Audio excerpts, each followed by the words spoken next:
정부가 코로나19로 인해 빚 부담이 큰 소상공인들을 위해 새출발 기금을 통한 채무 조정에 나선다고 밝힌 바 있는데요. 이에 대한 구체적인 기준을 내놨습니다. 우선 도덕적 해이에 대한 논란을 고려해 자산보다 빚이 많은 경우에만 원금을 감면해 주기로 하고 숨긴 재산이 발견되면 채무 조정을 무효화한다는 방침입니다. 이번 방안에 대해 어떤 의견들이 있는지 이동규 기자가 들어봤습니다. 코로나19로 직격탄을 맞은 소상공인들.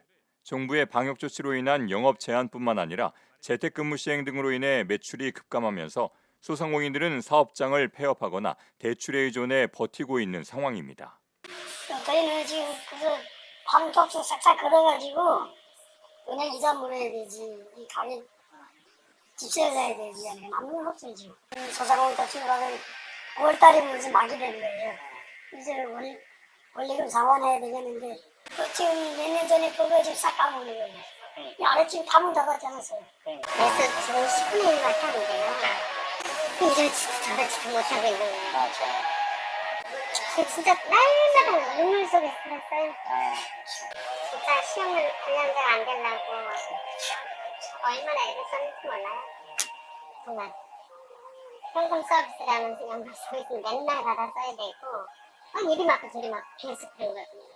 이런 상황을 감안해 정부는 새출발 기금을 활용한 채무 조정을 통해 코로나19로 피해를 본 소상공인의 빚 부담을 줄여주기로 하고 지난 18일 금융권 등을 상대로 새출발 기금 설명회를 열어 세부 운용 방안 초안을 공개했습니다.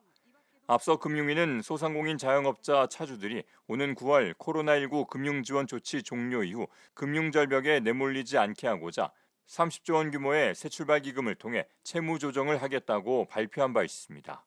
자영업자의 그 사업자 대출이 19년 말 456.6조에서 현재 6월 말 653.4조로 약 44% 증가했습니다. 이 44% 증가에 은행권을 통해서 증가한 부분은 한 31%고요. 제2금융권을 통해서 증가한 부분은 한 71%입니다. 결국은 많이 대출이 증가했는데 이 코로나 상황으로 어려우니까 은행에서 이금융권으로 가셔가지고 고금리 대출에 이제 노출되어 있다 이래 보시면 될 것 같습니다. 이번에 공개된 운용 방향에 따르면 먼저 새출발 기금 대상은 코로나19로 피해를 본 개인 사업자 또는 법인 소상공인으로서 3개월 이상 장기 연체 등으로 부실이 이미 발생한 차주와 조만간 부실로 이어질 가능성이 큰 부실 우려 차주로 나뉩니다. 새출발 기금 규모는 총 30조 원으로 지원 대상 차주 220만 명의 대출 666조 원의 5% 수준입니다. 특히 금융위는 이번에 공개한 새출발 기금 운용 방안에서 도덕적 해이 논란을 고려해 자산보다 빚이 많은 경우에만 원금 감면을 해줄 방침이라고 밝혔습니다. 이에 따라 90일 이상 연체된 차주에 한해 최대 80%까지 원금 감면을 해주고 만 70세 이상 노령자나 중증 장애인 등 취약계층은 90%까지 줄여줄 방침이며 연체 90일 미만 부실 우려 차주는 거치기간 부여, 장기 분할 상환, 금리 조정 등을 지원합니다. 이번에 공개된 새출발 기금의 운용 방안을 접한 소상공인들은 제도의 필요성에 대해 공감하는 분위기입니다. 코로나19라는 외부 요인으로 인해 소상공인들이 큰 피해를 입었기 때문입니다. 손실보상금도 있었고 손실보전금도 있었고 그런 혜택만으로도 굉장히 좋았거든요.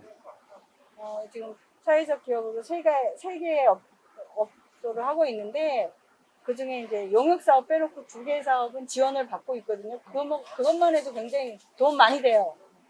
그런데 정말 명확하게 자기의 재산을 은닉하지 않고도 그런 위기에 있는 사람들을 구제할 수 있다면 좋다고 봐요. 반면 국가 예산을 투입해 소상공인만 지원해주는 것은 형평성에 맞지 않다는 의견도 있습니다. 상담해주는 거는 뭐 좋은 제도라고 생각하는데 너무 자영업자들에만 그 혜택을 주는 것 같아서 전 국민이 많이 있는 사람 많은데 너무 한쪽에만 치우친 거 아닌가. 대부분의 사람들 혜택 받는다고 생각했는데 좀 형평성에는 좀 안 맞는 것 같아요. 아울러 탕감을 받기 위해 의도적으로 연체하는 도덕적 해이에 대한 우려도 나오고 있습니다. 의도적인 사람도 있어요. 그런 조건들을 맞춰서 합법적으로 피해갈 수 있는. 그러니까